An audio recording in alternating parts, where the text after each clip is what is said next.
Thank you so much for tuning into Journey with Christian D. Evans podcast. I'm your host, Christian D. Evans. This next guest, boy, we are so excited about having him on. Many of you guys are probably very familiar with leveraging LinkedIn, definitely in a B2B play. Well, this guy is a four-time LinkedIn top sales voice. So my question is, do you think you should listen to this guy and maybe share this episode with a friend or a colleague? You bet your ass you should. That's the reason why I have this next guest on. He has been fortunate to be named a back-to-back LinkedIn top sales voice in 2008 and 2019 and 2020. The crazy part about all this is that he never wanted to create a personal brand in the first place, but he went out there and just dominated this industry. And that's what we're going to be talking about, all these fun little tactics, strategies, and all these things that a lot of you guys are not leveraging at a very high level. Now, he is also works with a lot of B2B play. Also, he runs a YouTube channel called the SDR Chronicles. He also runs incredible podcasts, several podcasts, the One Up Formula, where they learn how to build their success and answer some of the toughest life questions. But also, he runs Muffins with Morgan, a live stream on LinkedIn and all sorts of different other platforms where they're able to just freestyle sales talk every Saturday morning around 11 a.m. Eastern Standard Time.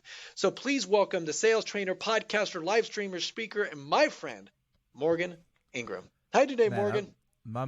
I've done a lot of podcasts. Might be the best intro I've ever had. I mean, you might have to do hype up everything. That was good. I'm excited to be here. I am looking forward to this conversation, man, because I just want to reiterate this real quick. You have almost 152,000 followers, and the play of LinkedIn has been just tremendous. But before we dive into that, okay, because we're going to be diving into some fun stuff here, I want to ask a little bit about your journey and that evolution, because ever since LinkedIn was just beginning many years ago, it was just more of a resume play. And now it's obviously playing as a content creator. Ever since Microsoft has just bought it, there's been a lot of good stuff, also bad stuff, but also just the right approach behind it. So help me understand a little bit about that journey, the evolution of your own platform, man. Yeah, so I think it's important for anyone that's a content creator that they have to pick a platform that really meshes with them, go all in, and then expand. Everyone's advice might be different, but I think you need to pick something that you go all in and you expand. And I could point to multiple content creators. They started on a platform, they dominated it, they got really good at it, and then they expanded to other platforms and they used the content that they had there to expand. So I'm saying all that as in my first platform that I started posting videos on was Facebook. I was doing like motivational videos in my car. So those videos are terrible editing. I watched them the other day. I was like, these are not good at all. So, but I put them out there. You know, you got to start somewhere. So then I was getting really big into video and Periscope. Do you remember Periscope? It's been a while, but yeah. Yeah. So if you're not familiar with Periscope, it's like the first time where live became a thing. So you could go on the app, go live. You could see where other people are going live in the entire world. It was a very unique app. So that's where I started really getting into video content creation. Again, it was motivational stuff. I didn't have really anything much to say. I was just hyping people up. That's really what I was. And I would review books because I was really big into reading. I still am, but I was really big into reading right after college. So I would just continuously review these books and give people advice. Then Periscope died. Twitter bought it. It got really weird. Then I went to YouTube, had my own YouTube channel for a little bit, had some motivational videos, didn't remain consistent because it was just overwhelming at the time. And then I had to take a step back and figure out what did I want to create, but I needed substance, I needed context. So I ended up starting off as a sales development rep, so an SDR, and then I created something which you just mentioned was the SDR Chronicles, and I made it as a YouTube channel. But I mixed my YouTube channel and video with LinkedIn because at the time there wasn't any sales reps or anyone really creating content on LinkedIn. It was a resume platform, but I was like, this is a content creation platform. I know I can make it into something. People have never seen this before. So then that's when I started putting out video content on LinkedIn, and then that's when my journey started to continuously rise from there. So this is what I find very interesting about LinkedIn specifically. We all are very familiar. Most of the C-suite are on there. It's a very professional atmosphere, and what I've noticed is there are it's very interesting of how they're really exploding that follower base. So if someone likes it, someone comments on it, it also shows in their feed as well, et cetera, to really expand that organic reach. But I want to talk a little bit about like your strategies in regards to from the newsletters to even DMs to obviously organic post to the live. So let's unpack each one of those pillars and maybe another pillar that I'm not thinking of, and each tactic that you're kind of leveraging currently, Morgan. Okay, so let's start. So let's start with just the organic. I think that was the first one that you talked about. Yep. So Perfect. Yeah. been heavily focused on organic. I've never done any paid ads for any content I've done on LinkedIn. Everything has been 100% organic. And what I've learned in that is that there's different lever points of organic. So one of the lever points of organic I have is my personal stories. I think it's really important that you share things that are personal. In the beginning, I did not. Over time, I've been learning that being personal is really important because people need to be able to connect with the brand that they're seeing. And you could do that via video or photos. I do both. And I just tell a very personal story with a photo and then a personal story with text or a video of me explaining something. The other way of organic that I think about is very tactical tips. So I did something called Tactical Tuesday. And so essentially every Tuesday I would have something very tactical, a walkthrough through a platform, a tip that you can use, etc. My audience was and is salespeople. And so the key is that I'm continuously telling them, hey, like, here's a tip, here's something that's informative, whatever it is, right? So I'm doing that in terms of organic. And then something that I found to be really interesting was things that like people weren't prepared for. And so on Fridays, I wanted to try out something different, and I started posting things about gaming. I had no idea what was going to happen. So I was like, hey, y'all, like my favorite game is Halo 2. What's your favorite game? First post got like 400 comments, and I was like, wait, what? Like, I just was shocked. I thought it would be like 2 or 3. Like, people were going crazy. They were like, this is the concept we always wanted. And I was like, I have no idea what's going on LinkedIn out of all places. I just didn't expect it. So got a ton of engagement there. So I always like asking questions or things that are out of the box. So that's like the organic strategy. We could go into more, but we could stop there. But the organic piece is how I think about it. Well, I think this is a good play. And I want to ask a little bit because you mentioned here, and I have actually pushed out some things, and I pushed out some things that are political or trending, or some things that are very aligned with our thesis, which other podcast content. And what I found very interesting is, Morgan, how do you analyze it? Because like you mentioned, it's like just testing things. Because some things, the most random thing actually produces the best result. And just like that, that question, for example. So how do you test it? Was that now that you know, like, oh, we got to do a lot of iterations of maybe A/B testing? Or do you more of just kind of like spray and pray and say, hey, let's just push out some random stuff, some hot topics, some tips and tricks, some very, organic stuff, some really knowledgeable whatever, or more of just random questions, et cetera? Like, what is your approach exactly strategically? Because it is that kind of just finding that iteration. Yeah. It's a great question, and it's intentional. It's not random. So the gaming wasn't random. So what I do is I have 5 pillars of content.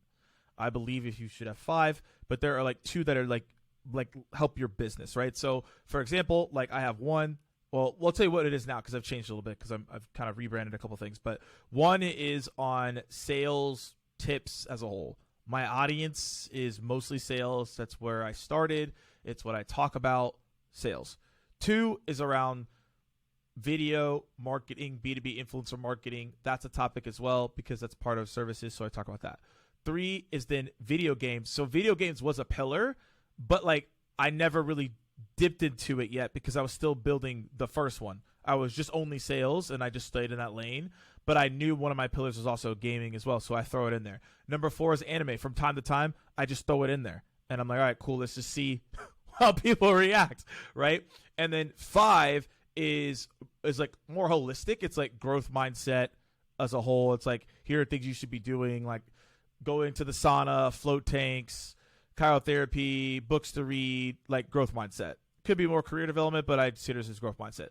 Those are my 5. And so that's how I plan to test new things. Now, I always stick to 5 pillars, but I can always remove them. So there was another one that I had, and it was basically just around solely time management. But now I've taken that out, and I've added a new one, which was the growth mindset. I was like, well, time management's cool, but I want to go growth mindset.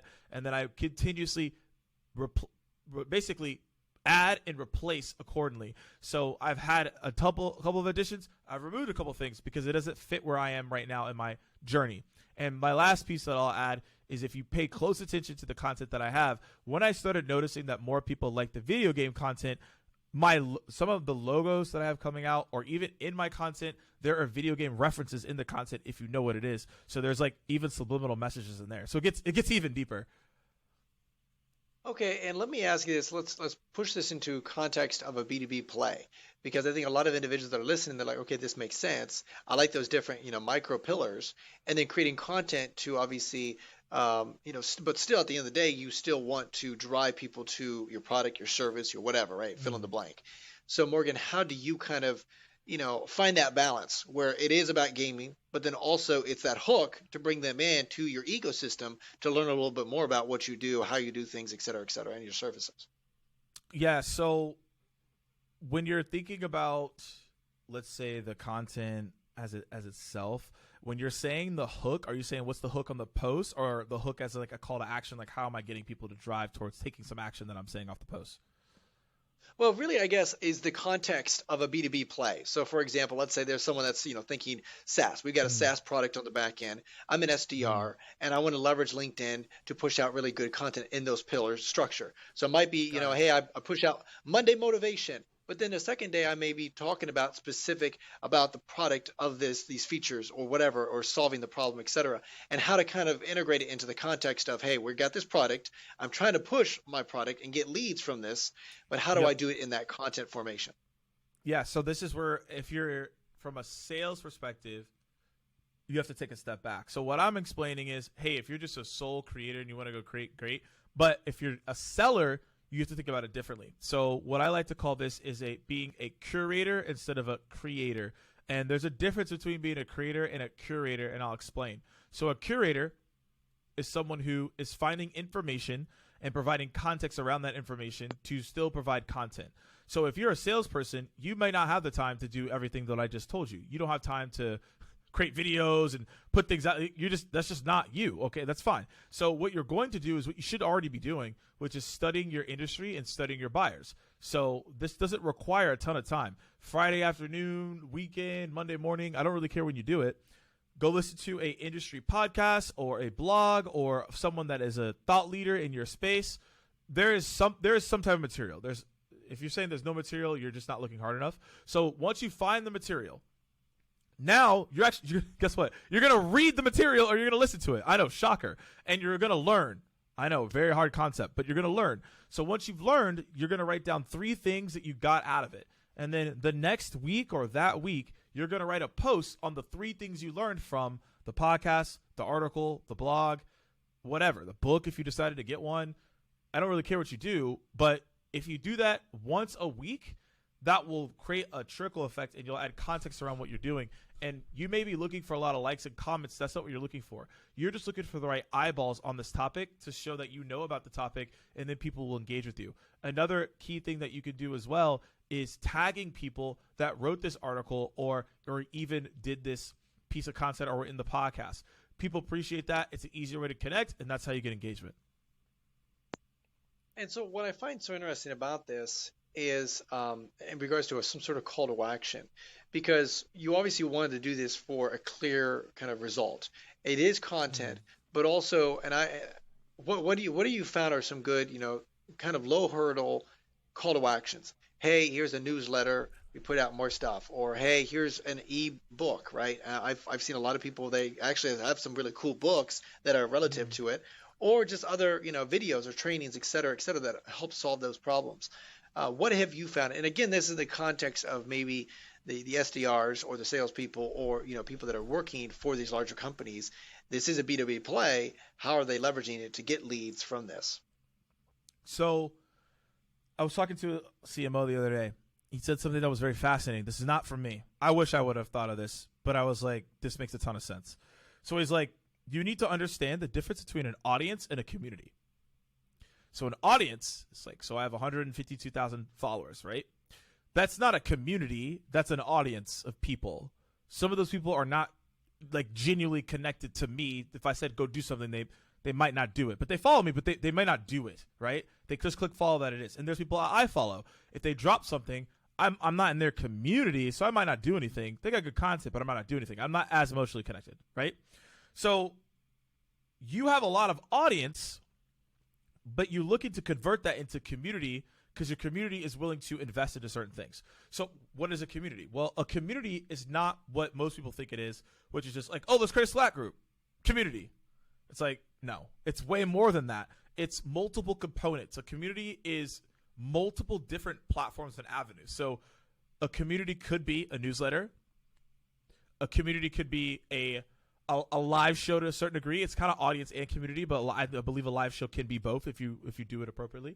Another thing a community can be a part of is like a legitimate paid group, right? So it could be on like I don't know, there's like Telegram, there's like Discord, like if there's a paid group to get into, that is a community, right? An in-person event, that is a community. People pay for it, they go in, mastermind, etc. So I'm saying all this as in you have audience, you're starting to get that from your content.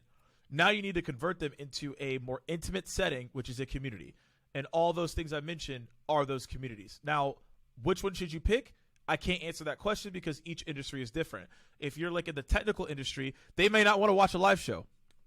I don't know. They may not. They would rather maybe want to get a newsletter that's extremely detailed versus like my audience of salespeople, they want just like the quick hits. I need to go close deals. Your audience is going to be dependent on what community you put them into, right? It's just like if you were to go and pick a movie, right? Some people like horror movies, some people like sci-fi, right? It's still a movie, but it's different. Community is a community. It has the same end result, but where you put them is dependent on your audience, and that's what marketing and sales have to discuss. Yeah, and I appreciate giving us a little bit of that color behind that, and also giving us kind of a few ideas in regards to what that next line is. Me personally, I've gotten in this situation years back when I was pushing out content and I had a straight call to action, say, hey, schedule a phone call. And then one individual told me, and it was like, hey, whose likeliness of just going to schedule a phone call with you? They don't know you. They have no idea. And I like that approach in regards to, and it's funny how even for how many years I've been in the marketing, I still have to be like, oh, someone has to tell me that. Like, that's a good point. I've never scheduled a phone call to someone's random post. You know, it's just that same context. So I really appreciate understanding that funnel process, if you will, and saying, hey, this is the audience, boom, next level, community, building that engagement, and having that proper structure. Morgan, also, you've dominated the live stream aspect. If you could just share a little bit of kind of tactics or strategies. I've talked to some people that dominated Facebook Live. They told me all their intricate ways of doing it and getting the people excited when it released years back. And you've done the same thing, but in this B2B world. And I just think it's just revolutionary. And I think people are really loving that stuff much more, that live content. So yeah, I'd love for you to just kind of touch base on kind of those strategies and what you're seeing at a micro level with that. Yeah, absolutely. Have you done a live personally before? I have not. I've messed around with it because I'm like, oh, this, I'm a creator on there, but no, I've never. This is cool. Okay, so y'all buckle up on this one. If you find this part to be helpful, I'm actually very curious on this because I've never really spoken this out loud before. So y'all are getting like the first time me unpacking how to do a live, and I'll tell you when I got really, really serious about it. Because Periscope, I got a lot of attention there. I actually got like, I think it was like 30,000, 40,000 followers on there. But then it got, it was like a Vine. It was fun, and then it just got shut down, and then there was no way to convert the followers. So I still get salty about that because I was not thinking about that at the time. But you learn. So my whole point is I really got serious about live during COVID.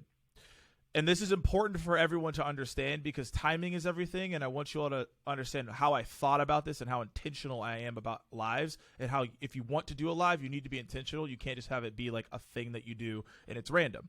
So when COVID happened, everyone was sitting at home. No one was going anywhere. Everyone was on quarantine. So one of the things that I had growing up that I would spend a lot of time with my brothers with, and also historically, if you look it up, Saturday morning cartoons is probably one of the most watched like time periods ever, right? Everyone wake up for Saturday morning cartoons. All right, let's go do it. So I was like, all right, what if I on LinkedIn could be the Saturday morning cartoons during quarantine? No one's going anywhere. I'm not going anywhere. I might as well provide content to people that is tactical, but also could still be entertaining to a certain way. Edutainment is the way that it's phrased. I think that phrase was born before I even thought about that. So edutainment's a thing, right? So I was like, okay, what if I do it on a Saturday? I do it at 11 a.m. It could cover all time zones, no matter where you're at. And how do I go about it? So when I think about doing a live, I treat it as a performance from beginning to end. In my head, every 8 to 10 seconds, I'm doing something to keep people engaged. So I'm calling out someone's comment, and I say great comment, and I show them love. I ask people what their biggest problems are. I ask people as soon as the stream starts, I have music playing. I ask people where they're from. I'm continuously grabbing questions from the audience. I'm calling people out. I have a soundboard that I use when I'm talking. Every literally 8 to 10 seconds, something is happening. Because what I realize is you have to keep it interactive. You don't want to just be a talking head with information. It's important to be educational, but you don't want to just be like, here's my slides, we're live. That doesn't do anything with the audience. So I make people feel as if they're in the room with me as soon as it hits off. And so how I've been successful with it is I'm like, hey, y'all, like, this is what we're here for. This is what we're going to do. Music is playing. I ask people where they're coming in from. I give some shout outs. I even mention if I've been there before so people feel the love. And then I have different formats. So the first format is a Q&A. So people just come in, they ask questions, I answer questions, I highlight them. We have a soundboard. It's fun.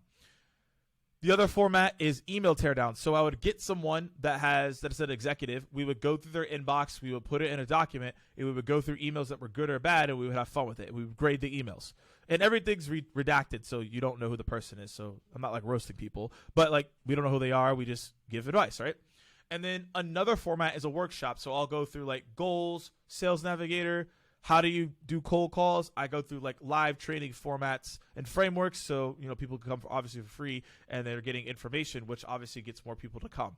So this is important because the end result of what happened was I think I was at like 70,000. I got a screenshot. It was like 70,000 followers at the time. And then at like the end of Muffins of Morgan, I was at like 110 or 20,000, something crazy, 10,000 followers, right? And it was because I was just consistent with this show. And since then, it hasn't been insane growth, which is, okay, I brought it back because I know, okay, I want to do this again, different format. But to be successful, you have to be thinking about how to keep people engaged all the time. How do you get people to promote? It was an hour. So halfway through, I'd be like halftime alert, comment, share, like if you're finding this to be helpful. When I'm doing my live streams, I'm always asking for feedback. Hey, are y'all finding this impactful? Put a 1 in the chat if this was helpful. Put a 2 in the chat if that was not a helpful answer to the question. I'm always asking for feedback and letting people know they can be comfortable. And I'm always calling people out if I miss their question or anything of that nature. So at the end of it, whatever call to action I have, whether it's a product or service or whatever it may be, it allows me to do that. So I just said a whole lot there, but that's the way that I think about these live streams is you have to be interactive. You have to treat it as a show from beginning to end. I'm adding in elements to keep you engaged. This is incredible, really incredible. A few questions to pivot on that. Are you, to get people to show up, I know that there was a notification naturally. What do you anticipate as in like, hey, you know what, when I push this notification out, when there's an event that you schedule, I anticipate maybe 80% show up rate or 70% show up rate. And then as well as you obviously probably track the engagement rate, how many people stay till the end. Is there an optimal time? It's like, hey, let's keep this 15, 20 minutes, relatively short. Maybe 5 minutes, I don't know, maybe 30 minutes. I'm not sure. Is there an optimal time that you've identified like that is the best? Obviously, making sure that you optimize and activity every 10 seconds throughout that. And then also a third question is, do you have like some sort of, not call to action, but as in like some sort of giveaway of something to get more engagement, to create more, like making sure people stay longer, et cetera, et cetera? I'm just curious, those few questions there. Yeah, so the first part is, show rate is something that I'm digging into now because before LinkedIn events it just wasn't a good functioning product. I'm just like it is what it is. So if someone from LinkedIn events is listening and they would be mad, like the product was not good at the point. You all know that. So the whole thing is that like I couldn't get, if I invited somebody, it wasn't good for the event side. So my show rate was hard. It was really hard to identify for me. So what I really looked at was, how many peak viewers am I getting? So at the beginning, I would get like 10 to 20. It wasn't anything crazy because it was a newer concept. Over time, I would get like 80, 90, 100. So my thing, I was just looking at, okay, what are my peak viewers at? Is it rising or is it lowering? So if I'm getting peak viewers of like 60, 70, but last week we had like 100, like why? Did I not promote? Like what happens? Like was it an off Saturday? I don't know. So I really looked at that. And then to your second point, I looked at the duration time. Now, over time, people are going to fall off, and that's fine, especially at the 30 mark.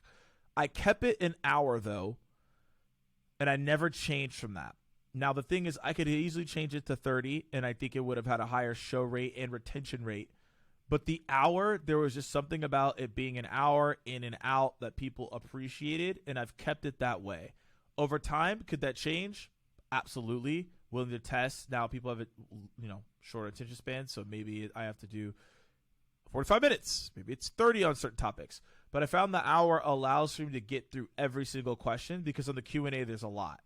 And also as well, when you're doing an email teardowns, you can get through about 8 to 10 emails in an hour, and that's enough. If I did 30 minutes, I can only get through 4, and that's not enough for the audience. So I know an hour allows me to cover enough, but it's not too much. I would never do an hour and a half. Definitely not going to do 2 hours. An hour is fine. It leaves people wanting a little bit more, and it's enough to get the impact there. In terms of the giveaways, I did a couple things. So I did giveaways for like muffins. So I actually do eat muffins when I do the live. I forgot to add that. I actually do have a muffin, and I eat it. And people think I don't, but I do. And so the giveaway is sometimes like, hey, whoever asked the best question, I'll give you a gift card if you want to go buy a muffin. Now, they don't have to, but, it's the fun of it. So there's that. There's also a giveaway of my time. So there's people who are sales reps. I say 30-minute consulting call if you want that. We also, depending on the guests, they'll offer up their time as a giveaway. I've done that as well. And then another giveaway is merch. I haven't done that yet, but I have merch now. So that is something I'm going to start doing is saying, hey, giveaway for merch if you share it with 20 people and they show up, et cetera, and you can prove that. That's going to be something new I'm going to do. Giveaways is something that's highly underrated, not used a lot in the B2B space. I don't know why, but it's something that I'm going to start using more because I know that people like giveaways, and I'm mad at that. I believe that answered all your questions, though. It did, and I really appreciate you sharing that, and helping us kind of get a better picture of this because I love this strategy. Like I mentioned, I've seen some people dominate the Facebook, live stream, and it's just so cool to see you dominating this B2B world because we understand LinkedIn is a huge B2B play, and I think a lot of people are just, myself included, not leveraging to the highest level. Now, let's dive a little bit further into this. So I love how you mentioned you have some sort of, giveaway of some sort, structuring that out. You put it for an hour, long length time. That's kind of what you structure it as. I'm curious when you're having, when you're having this conversation with these individuals, how do you expand this out? Like, for example, you're starting with 10 to 15. Are there certain things that you're saying, hey, you know what, make sure you share this out, make sure you're liking this, make sure whatever. Because I do know, like with the YouTube algorithm, certain things that you do help organically push it out. And so I'm curious, when it's live, what are certain things that they should be aware of that could help, and you're basically leveraging your users to basically help you push out organically to get more individuals associated. Yep. So what are those things, those tactics that kind of optimize the algorithm on your behalf? All right, I'm gonna get really like geeky and nerdy here. This is like super granular. So are they ready for that? I don't know. This is super. I'm gonna go super granular. So are they ready? Is your audience ready for this? I don't know. I'm gonna get really deep on this. So when you're producing a live or a video content, you have to think about 3 components: pre-production, production, and post-production. And when you think about those 3 components, that's how you should think about your strategy to execute the live, but that's also a way for you to engage with your community, right? Because again, we're converting audience from community, right, to community here. So this is how you talk to the community so that more people will show up, because at the end of the day, you want to create a FOMO effect. You want people to be like, yo, like, that's what was happening. That's why so many people started showing up. People are like, have you heard Muffins and Morgan? People are like, yo, I haven't. I got to go, right? And then like executives will pop through. People will pop in and people are like, yo, I heard Muffins is lit. I got to show up.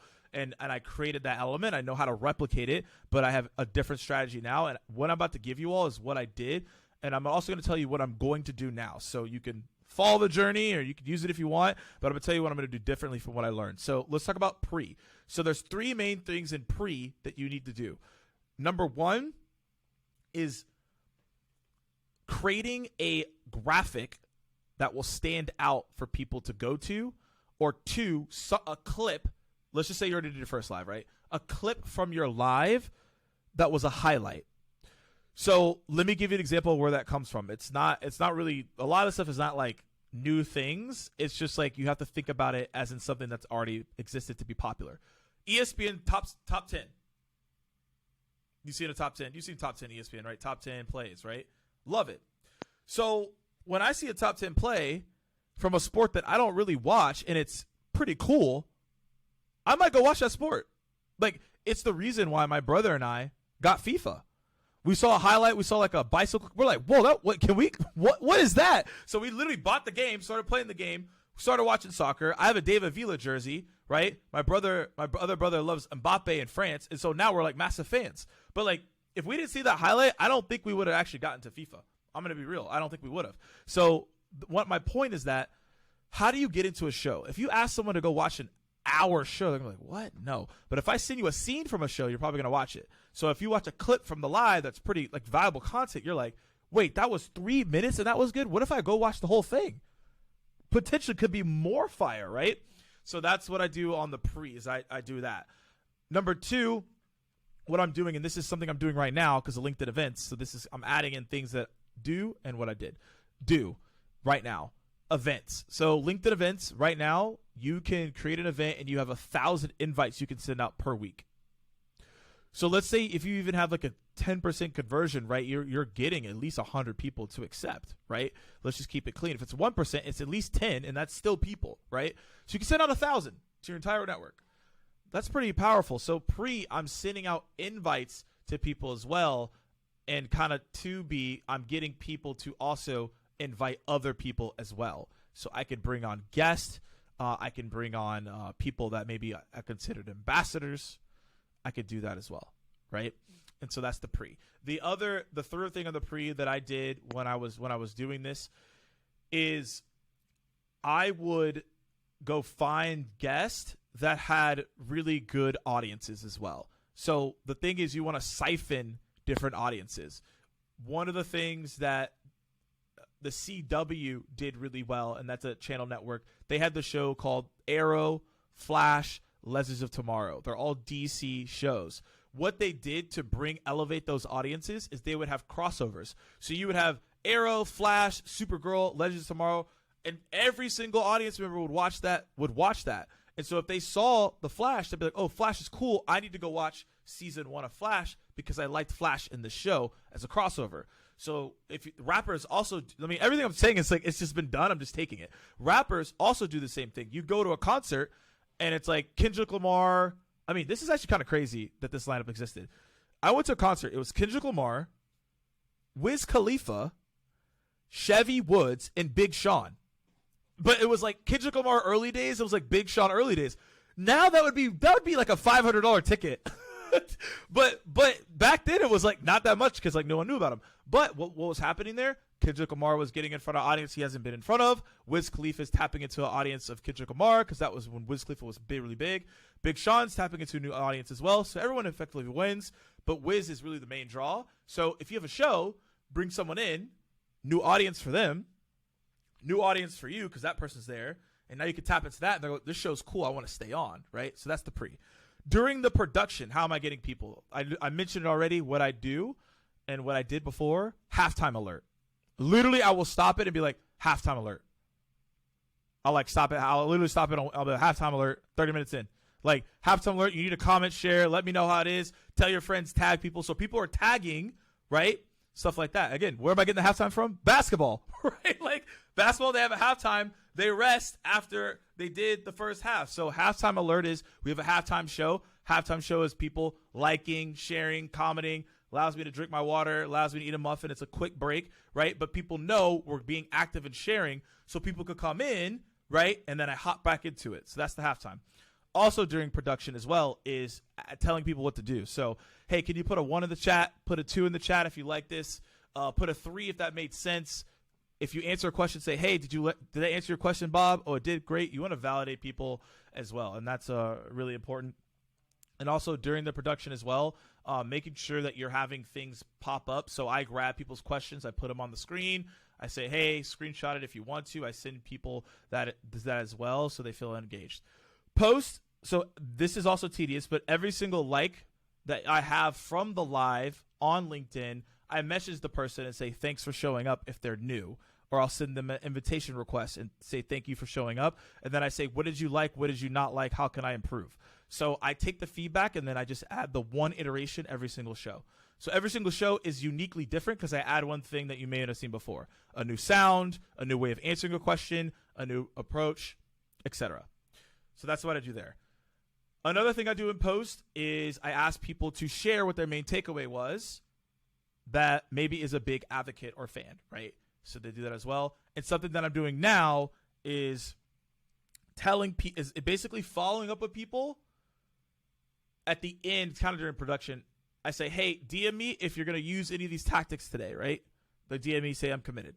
So now what I want to do is post, follow up with those people and say, hey, like if you do this tactic, I'll feature you on Muffins. You could come on and talk about how it was how it was helpful to you, whatever. So like I told y'all, buckle up. There's a lot. It may seem like I just show up and just talk, but there's so much intentional strategy on how this works. And that's why I wanted to have you on because, again, I love how you just went micro with that. And like you mentioned, intentional strategy. There are so many things that you're doing after doing hundreds upon hundreds of these and really optimizing every single process to make sure you're getting the best result. Morgan, if you could, I'd love for you to just share a little bit of your kind of results in regards to not just following your content, your community you've built, but also kind of maybe some contracts and things that have come to you in inbound because of developing the Mornings with Muffins. Yeah, sure. So when it comes to the Muffins with Morgan, so this is important for context. At the time, I was selling sales training, and again, this was during COVID, right? So this is like not. I mean, I guess we're kind of right now we're heading into a time as well, but this is during COVID. So what I was able to do, I believe every show, I got probably 1 to 3 inbounds, right? And so average deal size is about like probably at the time during COVID, probably 5 to 20, depending on the training, right? And what they're looking to do or how big the team is, right? And that was during COVID. So our average selling price went down because we were trying to sell to new organizations. So I want to give people context there. Typically it's higher. So I was getting inbounds there, and I would probably say from Muffins alone, I did it for a year, so about like 50 episodes worth. I was able to source probably, because in the new year, the contracts went back to normal. So probably about a quarter or probably $400,000 worth of pipeline. And again, that's off of the ACV I told you. So a lot of people. And then again, those followers went from 70,000 to 110,000. So I saw brand new audience come in. I would have existing clients as well come back and say, hey, we want to do stuff. But also I saw a lot of new logos. They would see the content that I was sharing. And I got a lot of inbound because the reps would show up. They said it was great. They would send it to their managers and leaders. And then I would get hit up on the back end to be like, oh, Muffins of Morgan, we want to talk to you about like doing this for our team, like more granular. So that's how I got into that. So the followers went up, repurposed content went up. Even today, my repurposed content for Muffins of Morgan is still my highest engaged content. So I also, and I'm encompassing the show as my repurposed content, and that includes into the pipeline I'm talking about, because the repurposed content from Muffins had the highest engagement for my videos. So my repurposed videos were getting 400, 500, 600 likes and like 80 plus comments on the repurposed videos from Muffins, which then led to about 40, 50, 60,000 impressions, right? Around that. So I was continuously getting more and more visibility off of the show that I was already running on a weekly basis. So people were seeing Muffins a lot. So people were like, okay, like, yeah, I want to engage with you to, bring us in. So when I say that much a pipeline off of, again, a $5,000 to $20,000 offering. It went back a little bit higher to the higher realms. I was able to start getting more of that pipeline because I was doing videos from short form clips, not short form as in like TikTok form. Clips are different than short form. Clips are like 2 to 5 minutes.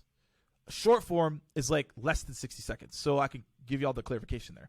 So that was what was really killing it for me. And that's why I continuously got people. And I also was reaching out and people was like, oh yeah, Muffins of Morgan, sales training, you work with this company. Let's talk. So I was just creating credibility across the board. So those are just the results off that. I mean, there's probably some intangible stuff that happened where people felt more connected to the brand. There's probably some things there that are not trackable, but that's in terms of pipeline. From what I saw, that's what was going on. And again, this was during COVID, so it wasn't like, oh, this is hard. So like I knew doing that was helpful because I needed to distinguish myself.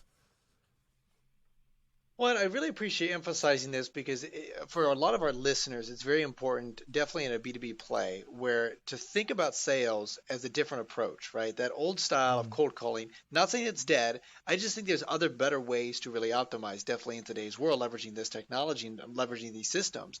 And Morgan, you found that, right? We understand the baseline of marketing. They have to know, like, and trust you. Well, the best way to do that is by pushing out this amazing stuff, creating this amazing community.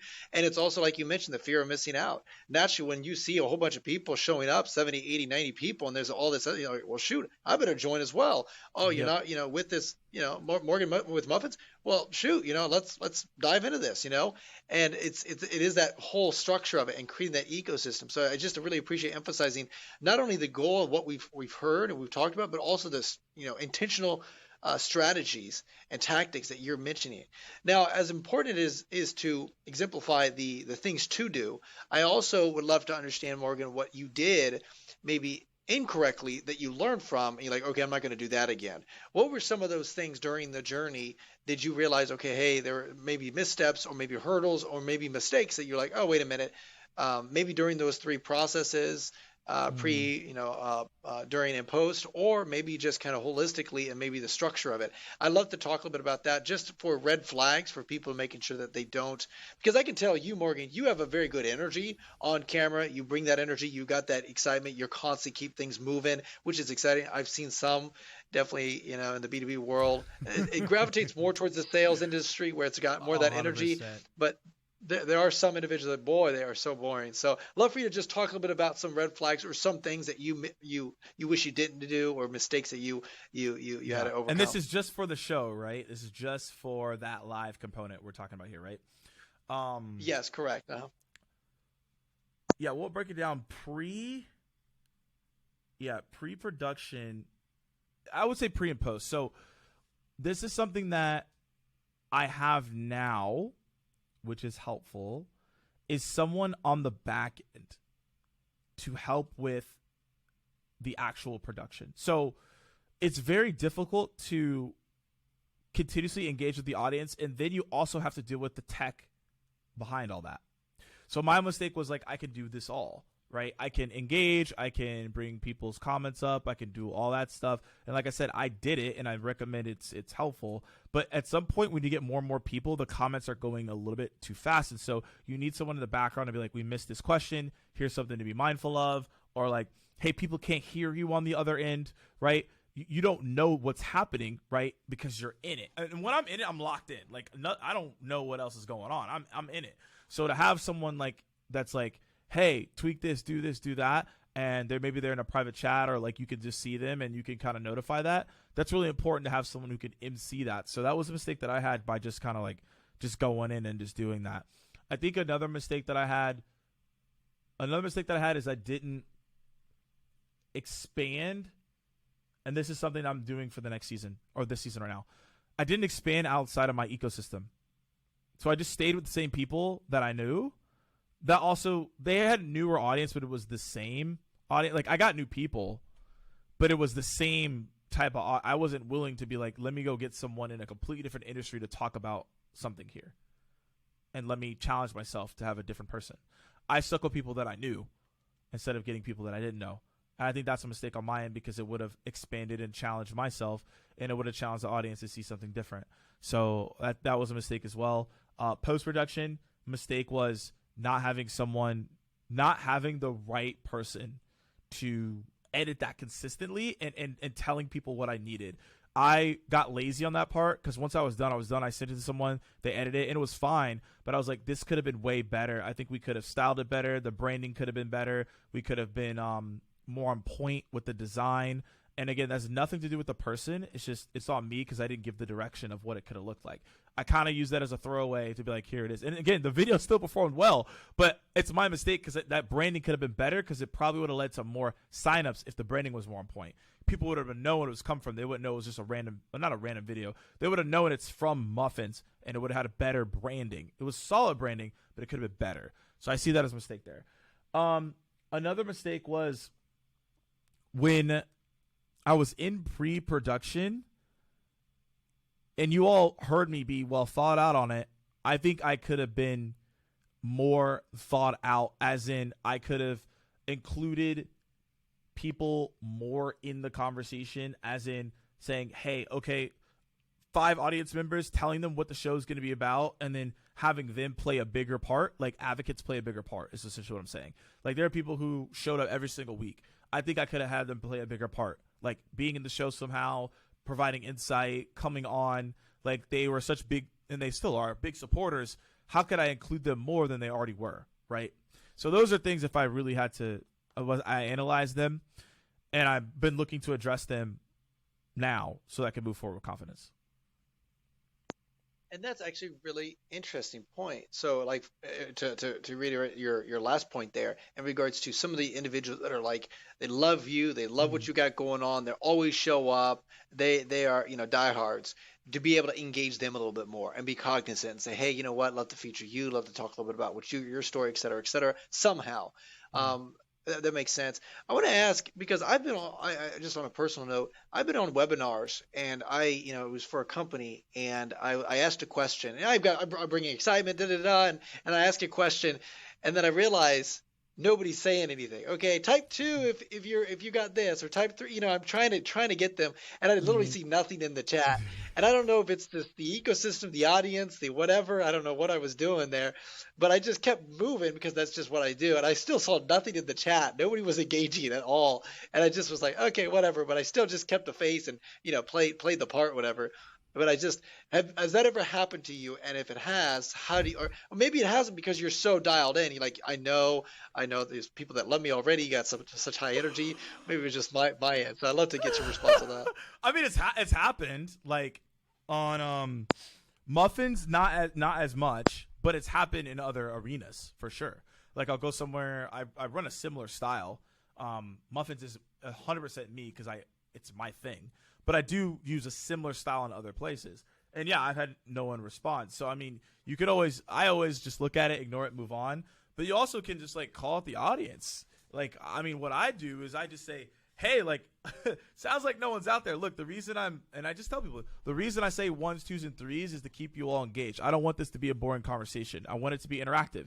So I'm going to ask you all to do things so you stay interactive, you learn, and also I make sure that I'm giving you the right information. Because if I don't hear feedback, I feel like I'm not doing that and I'm wasting your time. So help me help you. That's like how I stage it. And then people are like, you know what, I'll engage. But that's why you use the 1, 2s, and 3s, because that's really easy for someone to do. But once I get someone to do 1, 2, and 3, then I can start asking you to put words. Then if you do words, I can ask for bigger things.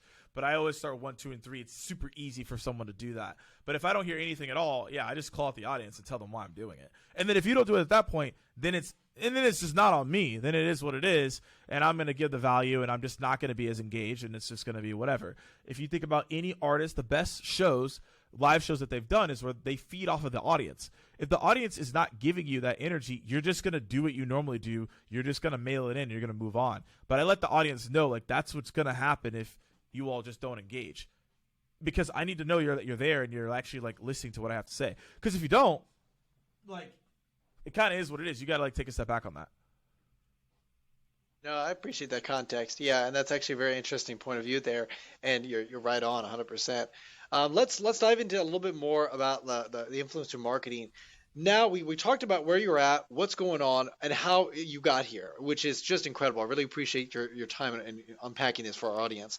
I want to ask Morgan, what are you doing now to level up your game? I mean, you've hit mass market, you hit mass penetration, you got things rock and rolling, you got tailwind behind you. What are you doing to challenge yourself in the content creation space, the influencer marketing space, to keep, keep riding that tailwind, but also like leveling up your game to always stand out? What are you doing? What are you seeing in the macro and the micro trajectory? Yeah, so I read this article. I'm trying to see if I have, no, I don't have it up right now. But I read this article from this newsletter this morning, and it ties into this answer beautifully. And it really came to me when I read it. It talks about like being the one. And what it means is, how do you be the one of one, or the one person that is the expert in that space? If you're going to do that, you have to commit to the craft to a very heavy degree. And people who have done that are Michael Jordan, whether you like him or not. Like, he definitely committed to his craft, and he became who he became. Mr. Beast on YouTube, there's a reason why he's as good as he is. Like, he's dedicated himself to the craft, right? And I could Warren Buffett, I could mention people, investor, right? Like, there are people who've just dedicated themselves to the craft, and they became elite at that thing. So for me, like, I look at that, and it makes me think about the same thing. Like, there's a lot of avenues I could go down. There's a lot of avenues that a lot of people listening, you can go down. Absolutely. You can go do whatever you want. I think there's something to be said when you're just obsessive about a thing, and it's just what you just love. And I realized throughout my career, I just talked about lives. I started off in video. I realized like video is just my thing. That's what I love to do. Now, as a core cornerstone of that on the macro, I'll talk about that in a minute, but I'll start micro first. It's really about video for me. So I'm spending hours, man. Hours studying video. What's a hook, inflection, tone, like backdrop, lighting, what the YouTube algorithm as a whole, the quality of a video. I just brought on a video team just for post editing and literally to identify thumbnails. I have someone who is creating music just for the videos. Like, I'm very, very serious.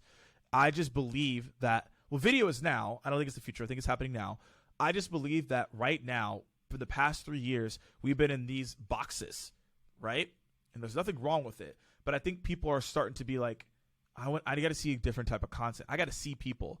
I think the in-person video content, quality style, is what's going to push brands and personal brands to the next level, if done correctly.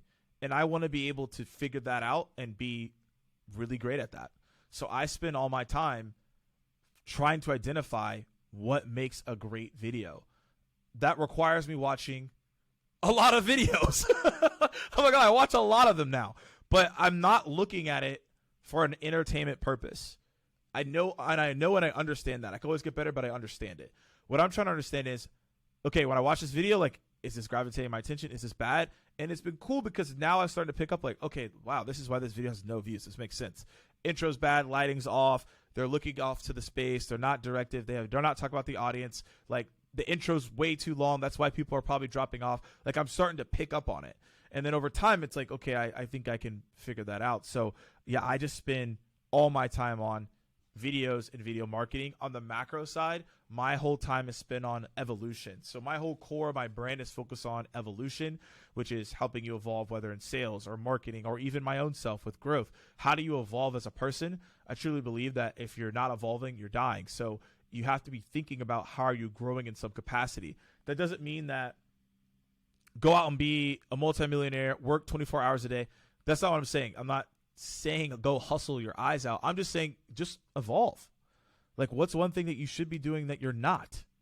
It's as simple as that. And so that's my message to people, is that how are you evolving? If you are the same person that you were last year and you have not evolved, you're making some type of mistake in your area of life. It doesn't have to just be professional. It's all areas of life. So micro, I'm heavily focused on video marketing in the B2B influencer world. How do you make more quality videos? How does a brand make more quality videos in their marketing? I'm all into that right now. And then macro is evolve. Like, my whole entire brand story is about evolving and allowing people to follow that journey. That's awesome, man. And you know what's interesting, I love what you're saying in regards to video, but also the creativity behind that video. There's so much at a micro level that a lot of people don't understand, and I don't even understand. And I appreciate you taking that and analyzing it at such a deep level and becoming the best at it. I was literally just talking to someone the other day. I was watching a just incredible documentary, and then all of a sudden throughout the documentary, they said, where do the wealthy spend their money and invest their money in downturns? They invest it into art. And then all of a sudden, there was an ad that popped up, and in the documentary, and it was so smooth, like it was such a smooth transition. I didn't Yeah. even know it was an ad. I had to like catch myself, like, and it was about Masterworks, and I'm sitting there going, wow. So, what my point Yeah. is what you're saying here is you're getting so micro with that video production that it becomes so streamlined, and people are listening because of that front end, that middle, that engagement throughout that whole process, and you're becoming the best at your craft. So I just appreciate you being on here, man, and talking about that, but also talking about at a macro level where the hell this is going, because Chamath, I follow him religiously, Mhm. and he was talking about how that next revolution of content creators, like we're already seeing this, but it's like that next level where I don't think we'll have the Fox Newses and CNNs. We'll have Mhm. individuals out there that will gather the data, and we'll actually, have more trust in these personal brands more so than these large organizations, which is going to be revolutionary. It's going to be unbelievable. But I think that's we're seeing that drastically. I mean, we're seeing that even in the influencer and TikTok world, and Yep. like you mentioned with LinkedIn, with what you've got going on. Morgan, for those that want to reach out to you, whether they sales training, whether it's more of like understanding a little bit more about your story, being part of Muffins with Morgan, and impact with what you got there, how do they reach out to you, my man? Yeah, so we've talked about it quite a bit. LinkedIn, Morgan J Ingram, nothing crazy, and it's the same on every platform: Twitter, Instagram, etc. And you'll also see if you go to my LinkedIn profile, there's a newsletter called Commish. So commissions is short for commish. So you can go check that out if you want to go subscribe. Awesome. And guys, those links are all in the description below. Everything that you mentioned down there, I'll put that all down there so you can literally stop what you're doing, click on that, and engage with what he's got going on. I would highly recommend it. Whether you're a CEO, whether you're an 8, 9 figure entrepreneur or founder, or whether you're running a mid 7 figure business, whatever it may be, and you want to integrate this into your sales structure, into your system holistically, or even yourself as a personal brand, highly would recommend reaching out and not only like learning what Morgan's doing, but also listening to what he's got going on. He's making big leaps and bounds. Morgan, I really appreciate being on here, big time. Always love to ask my guests before I let you go. Is there any last words of wisdom they'd like to share with our audience? I'm gonna give you, I'm gonna give you all what I have been telling myself is that whatever the little voice is telling you to do, you should do it. And I'll explain a little bit. The little voice is your subconscious, people would call it, but it's that voice that's telling you that you should potentially maybe doing more. And not some people have, most people have this. I'm saying everyone, but most people have this. It's like, hey, you should be doing this. You should start this channel. You should start this thing, and we neglect it because we're like, oh, this could be too much.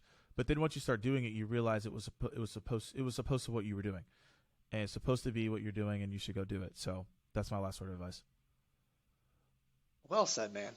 Well said. Guys, that is the 4 time LinkedIn top sales voice, B2B influencer marketing podcaster, my friend Morgan J. Ingram. Guys, that is Journey with Christian Diava's podcast. Until next time, be uncommon if you can.